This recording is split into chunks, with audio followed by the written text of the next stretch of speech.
Hi, I'm Laura. And I'm Steve. We're a recently retired couple, so We flew. First, just a brief introduction. We recently retired. We sold our house and we've taken up travel as a way of life. we're making these videos of our travels as our bit of journaling and family history, and to share them with our kids, our friends, and anyone else that might have an interest in following our adventures. So join us as we discuss our favorite castles we visited in England, Scotland, Wales, and Ireland. We were recently in the British Isles for a month and visited nearly 20 castles, keeps, palaces, and fortresses. We passed even more, but we just couldn't stop at them all.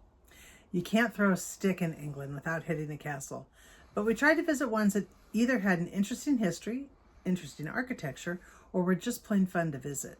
We'd love to hear your thoughts, which don't miss castles did we not mention, and which are your favorites? These are in no particular order. We tried, but we just were unable to pick an absolute favorite or put them in any kind of an order on this list. Mostly because each are unique and have attributes that we love. For example, the Tower of London has a fascinating history. There's ghosts, there's murder, there's beheadings, there's hangings, there's betrayal and imprisonments. It didn't start out with such a sordid past. It was started in 1066 by the Norman king, William the Conqueror, who started many of the castles on our list. It was a home and birthplace for several centuries of British monarchs. For several centuries, it was traditional for crown princes to prepare for their inauguration at the London Tower.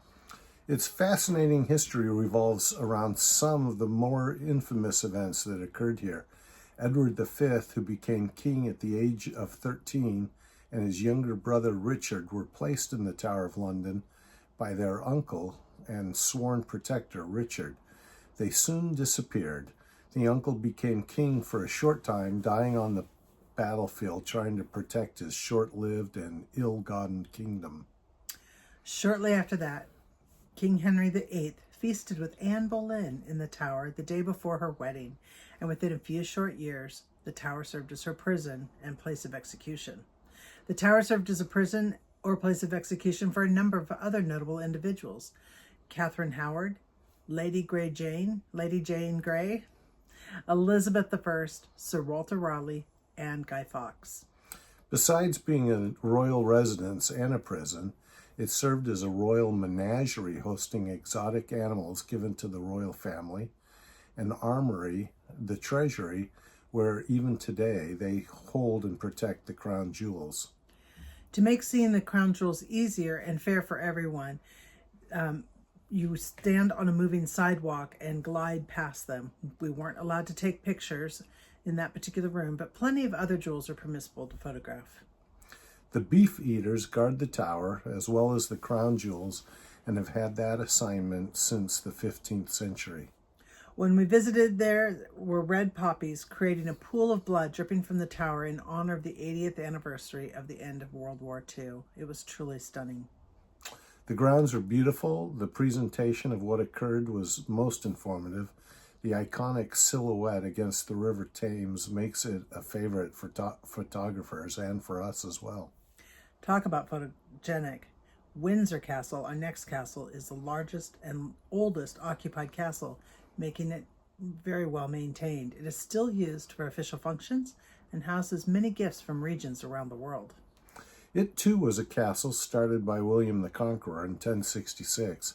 He had just conquered England and in order to protect it was building castles throughout the country and awarding them to loyal dukes and earls to help him protect his conquests.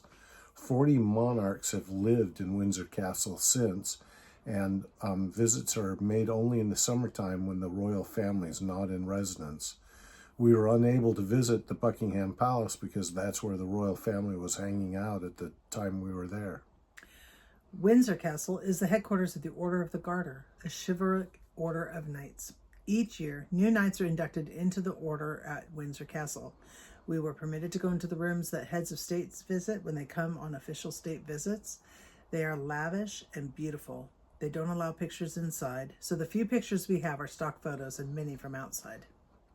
Queen Mary had a dollhouse built with astonishing detail, and that was available to view. It's considered one of the best dollhouses ever created.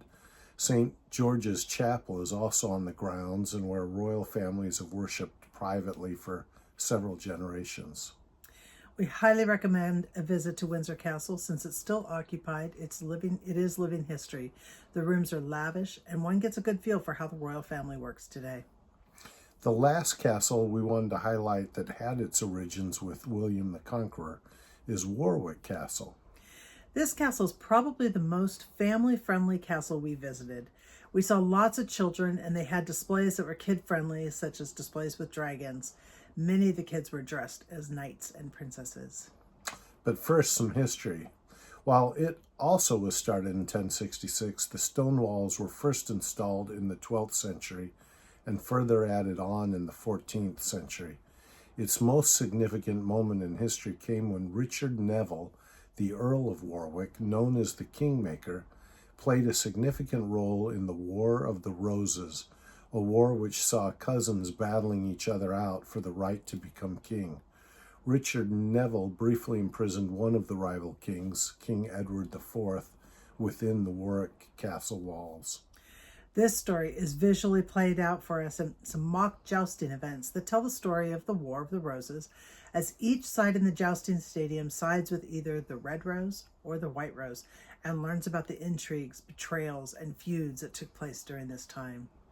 Besides watching jousting demonstrations, we also got to see a live trebuchet demonstration and hear how they were positioned and fired. The castle was sold to an entertainment group, and while its history is cleverly demonstrated, the entertaining shows is what makes it a family event. The most exciting part for me was the Birds of Prey show. They are told in a story based on true events of a peasant becoming the head falconer for the Earl of Warwick. At the end of the show, dozens of birds of prey are flying overhead. It is truly amazing to see all these birds.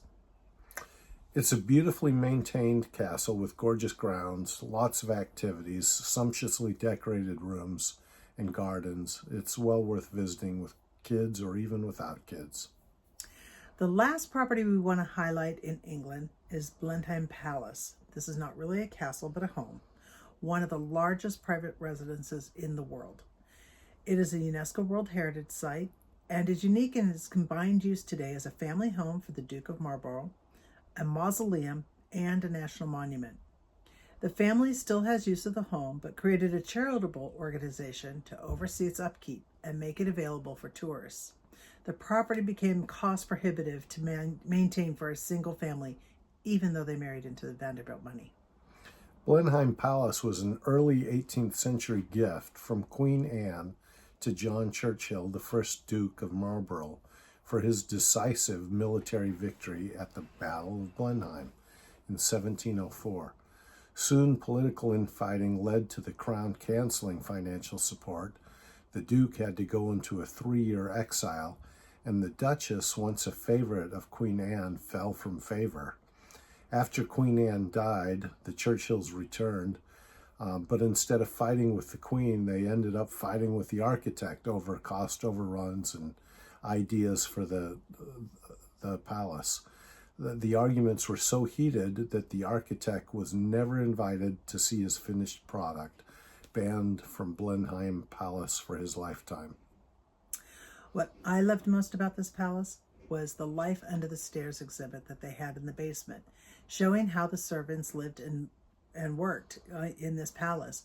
It had spaces, the kitchen, the storage areas, the wine room, like wine cellar, I guess is what you'd call it, where they would eat their meals, and then also all the bells on the wall. So whenever anybody needed anything, they would call for the servants to come and take care of them. I was thrilled to stand in the room where Winston Churchill was born. The home belonged to his grandfather at the time and would pass to an uncle and later his cousin. So the later Earl of Marlborough lived there throughout his life, but Winston Churchill was not that Earl. He would come and visit his cousin. The rooms are magnificently cared for, and the home is still used for some official functions as well as the family's use.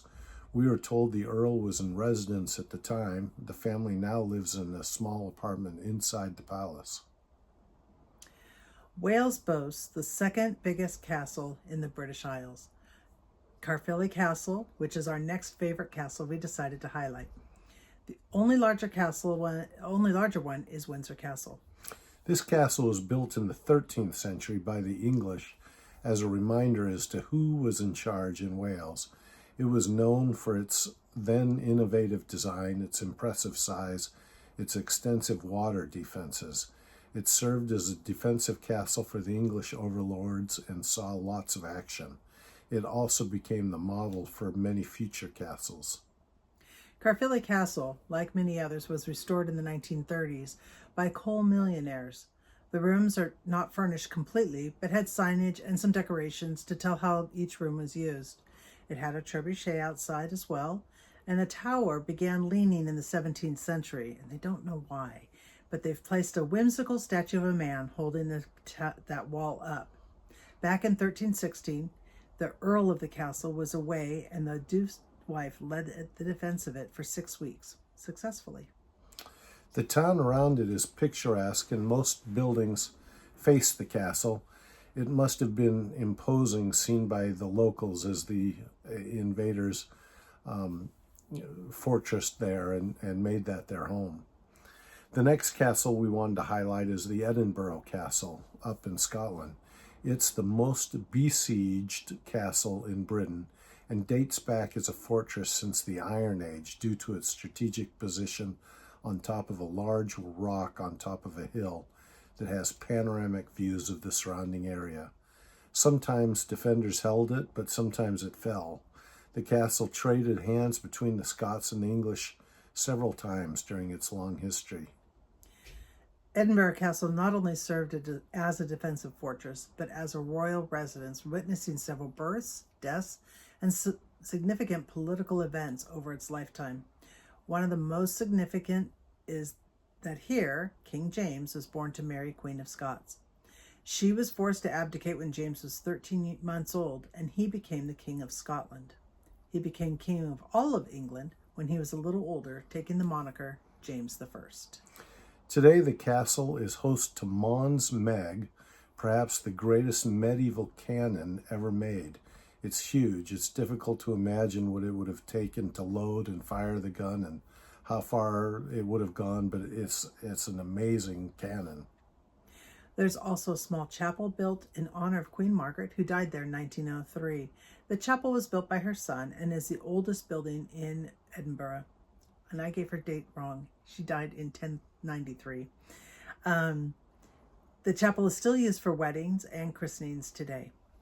The Great Hall was built in 1511 by King James IV, but he didn't get to enjoy it much. He was killed in battle in 1513, fighting the English forces sent by his brother-in-law, Henry VIII.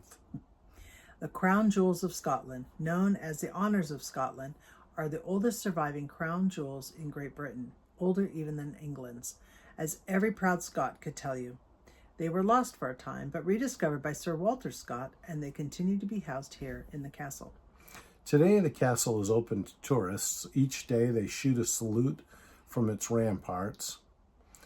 The castle is also home to a number of regimental museums honoring those that served in Scotland's armed forces. There's still a military presence at the castle, which means it's been maintained throughout the centuries. It's a beautiful castle and well worth a visit with a rich and colorful history. The last castle we want to highlight is known as King John's Castle in Limerick, Ireland. King John is the king Robin Hood opposed, and the one that was forced to sign the Magna Carta. He never visited the castle, but ordered its construction. The interesting thing about this castle was the educational presentations the museum made. It was the site of several sieges, and some of the interesting attacks involved trying to dig tunnels under the wall, not to sneak into the city, but to weaken the walls, causing them to crumble and fall, to allow the invaders into the city. It's hard to imagine being one of the diggers just as the wall weakens and falls. Other presentations included what life was like inside the walls, as well as the local history. The site is an ongoing archaeological dig, with artifacts being discovered regularly as more is unearthed. This castle has made the list mostly because of the interactive displays and museum presentations, as well as a panoramic view of Limerick from the castle walls. It's worth a visit. One castle that didn't make the list but is clearly a tourist favorite was Blarney Castle. Clearly, if you're in Ireland, you have to visit the castle and kiss the Blarney Stone, which we did. However, it took 2 hours to stand in line to visit the stone, and you can't just visit the castle without seeing the stone. We're told that it's a favorite stop for cruise ships and land tours. So if you time it right, some people told us they only had to wait a few minutes. But it was crowded the time that we went, which detracted from our enjoyment. But hey, if you can get there without the crowds, you might decide this is one of your favorites. So please, again, let us know if you have any favorites or if we missed some, and tell us your thoughts about some of these favorites. And until next time, happy travels.